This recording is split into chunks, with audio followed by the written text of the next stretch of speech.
যে French fry আমরা restaurant থেকে অনেকটা দাম দিয়ে কিনে খাই, এই ভিডিওটা যদি পুরো ভিডিওটা ফলো করেন তাহলে কিন্তু কখনোই রেস্টুরেন্ট থেকে ফ্রেঞ্চ ফ্রাই কিনে খাবেন না। বাড়িতেই ইজিলিভাবে বানিয়ে নিতে পারবেন একদমই রেস্টুরেন্টের মতো ফ্রেঞ্চ ফ্রাই। আর খুবই খেতে ভালোবাসি আমরা ছোট থেকে বড়।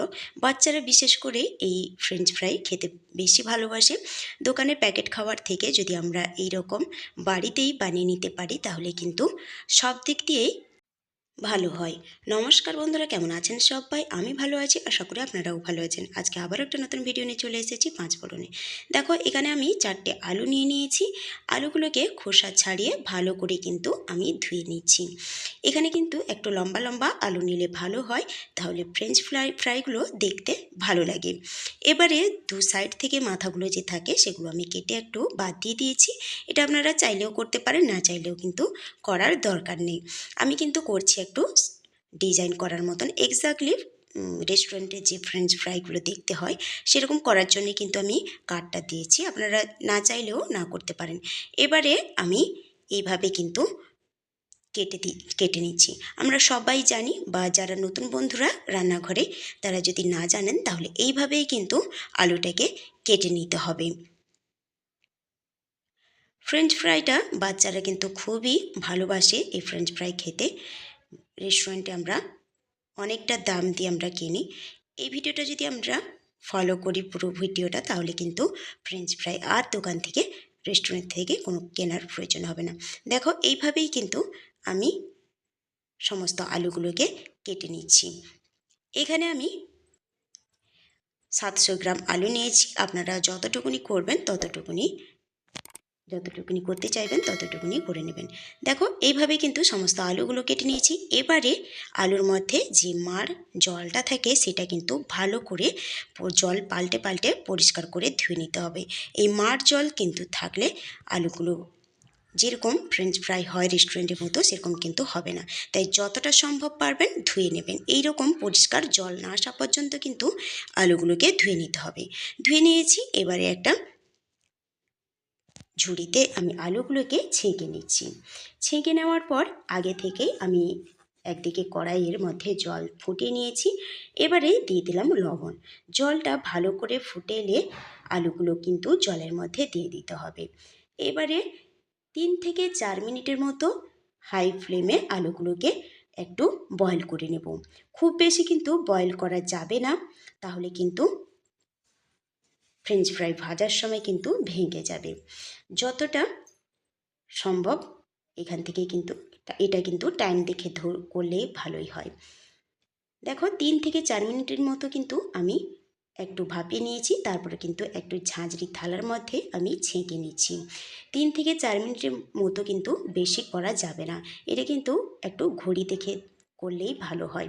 তারপর দেখো ছেঁকে নিয়ে আমি একটা ঠান্ডা জল রেখেছিলাম একটা পাত্রের মধ্যে, তার মধ্যেই আলুগুলো চুবিয়ে দিলাম। তাহলে বেশি যদি সেদ্ধ হয়ে যায় সেক্ষেত্রে কিন্তু ভেঙে যাবে না বা টাটকা থাকবে আলুগুলো। তাই অবশ্যই কিন্তু গরম জল থেকে তোলার পর ঠান্ডা জলে চুবিয়ে রাখবেন। তারপর আবারও আমি ঝাঁঝরির থালাতে ছেঁকে নিয়ে একটু মেলে দিচ্ছি। এখানে কিন্তু আপনারা সুতির কাপড়ে এটাকে ভালো করে আলুগুলোকে একটু মুছে নিতে পারেন, বা 10 মিনিটের মতো রোদে দিয়ে দিলেই কিন্তু ভালো করে শুকিয়ে যাবে। দেখো আমি কিন্তু আমার হাতে টাইম ছিল, আর রোদটাও চড়া রোদ ছিল যখন বানাচ্ছিলাম, তাই একটু 10 মিনিটের মতো রোদে দিয়ে দিয়েছিলাম। আপনারা কিন্তু চাইলে এখানে সুতির কোনো সাদা কাপড়ে মুছে নিতে পারবেন। রঙিন কাপড়ে মুছলে কিন্তু কালার ধরে যাবে, সেক্ষেত্রে সাদা সুতির কাপড়ে নিয়ে একটু মুছে নেবেন।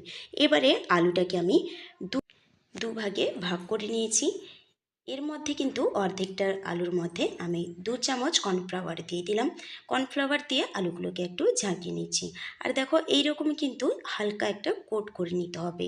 এই কর্নফ্লাওয়ার দিলেই কিন্তু হালকা কোট হলে মুচমুচে হবে, একদম দোকানের মতো যেরকম আমরা রেস্টুরেন্টে খাই। এবারে আর একদিকে তেল আমি বসিয়ে দিয়েছিলাম আগে থেকেই।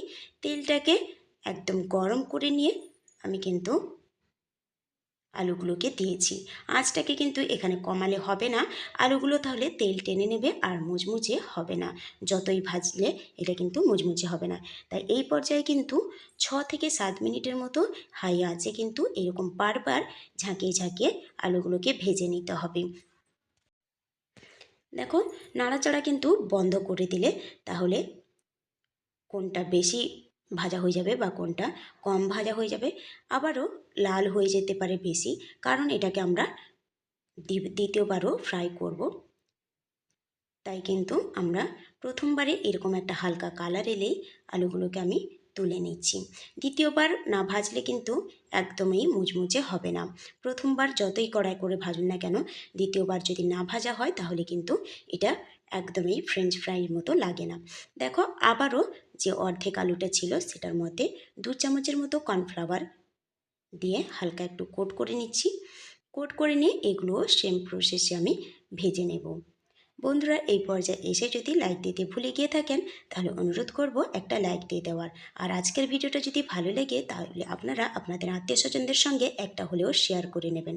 আর এই ভিডিওটা যদি নতুন কোনো বন্ধু দেখে থাকেন তাহলে অনুরোধ করব আমার চ্যানেলটিকে সাবস্ক্রাইব করে পাশে থাকা বেল আইকনটি প্রেস করে অল নোটিফিকেশন করে দেবেন। তাহলে প্রত্যেক দিনের ভিডিও সবার আগে আপনার কাছে পৌঁছে যাবে। আর এই ভিডিওটা যদি কোনো বন্ধু ফেসবুক থেকে দেখে থাকেন তাহলে অনুরোধ করব আমার চ্যানেলটিকে ফলো করে লাইক শেয়ার কমেন্ট কিন্তু অবশ্যই করে দেবেন। দেখো, প্রথমবারের আলুগুলো কিন্তু ভাজা হয়ে গেছে। এবারে সেকেন্ডবারের আলুগুলো কিন্তু ভাজবো, কিন্তু এই পর্যায়ে 30 মিনিটের জন্যে এটাকে আমি ঠান্ডা হতে দিয়ে দেব। এর মধ্যে একটা মশলা করে নেব, যেটা ফ্রেঞ্চ ফ্রাইয়ের মধ্যে ছড়ানো থাকে। সেই মশলাটা আমি করে নিচ্ছি। নিয়ে নিলাম 1/2 চামচের মতো কাশ্মীরি লঙ্কার গুঁড়ো, 1/2 চামচের মতো দিয়ে দিলাম চাট মশলা, আর 1/2 চামচের মতো দিলাম জিরের গুঁড়ো, আর দিলাম স্বাদ মতো একটু বিট লবণ। বিট লবণ দিলেই কিন্তু টেস্টটা ঠিক থাকবে, তাই রেগুলার লবণ থেকে দেওয়ার থেকে বিট লবণটা দিলেই কিন্তু ভালো লাগবে। তারপর মিশিয়ে নিলেই কিন্তু মশলাটা রেডি হয়ে যাবে। এবারে 30 মিনিটের পর আবারও ফিরে এলাম। আলুগুলোকে আবারও কিন্তু একইভাবে ভেজে নেব।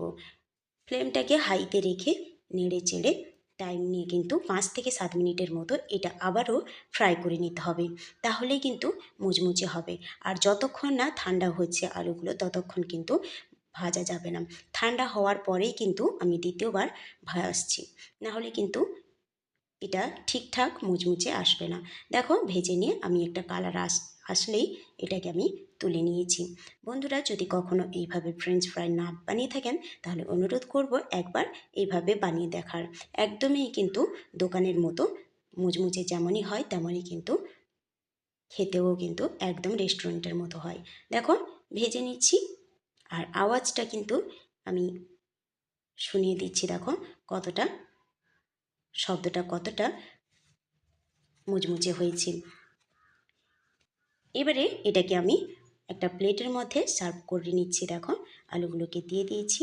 এবারে এর মধ্যে যে আগে থেকে মশলাটা করে রেখেছিলাম সেটাই কিন্তু অল্প একটু ছড়িয়ে নিচ্ছি, তাহলেই কিন্তু আমাদের রেডি হয়ে গেল ফ্রেঞ্চ ফ্রাই। তাহলে বন্ধুরা, কেমন লাগলো আজকের এই ভিডিওটা অবশ্যই কিন্তু কমেন্ট করে জানাবেন। আর ভালো লাগলে কিন্তু লাইক শেয়ার করে দেবেন। সুস্থ থাকবেন, ভালো থাকবেন। খুব শীঘ্রই দেখা হবে পরের একটা ভিডিও নিয়ে। তাহলে চলুন আজকে এই পর্যন্ত। পুরো ভিডিওটা দেখার অনুরোধ রইল। আর গলাটা আমার ভেঙে গেছে, শরীরটা অসুস্থ ছিল জন্য, আর বাড়িতে পুজোর জন্যে আমি ভিডিও দিতে পারিনি, তাই অনেক দিনের পর ভিডিও আনলাম। অবশ্যই কিন্তু পুরো ভিডিওটা দেখার অনুরোধ রইল। Thanks for watching my video.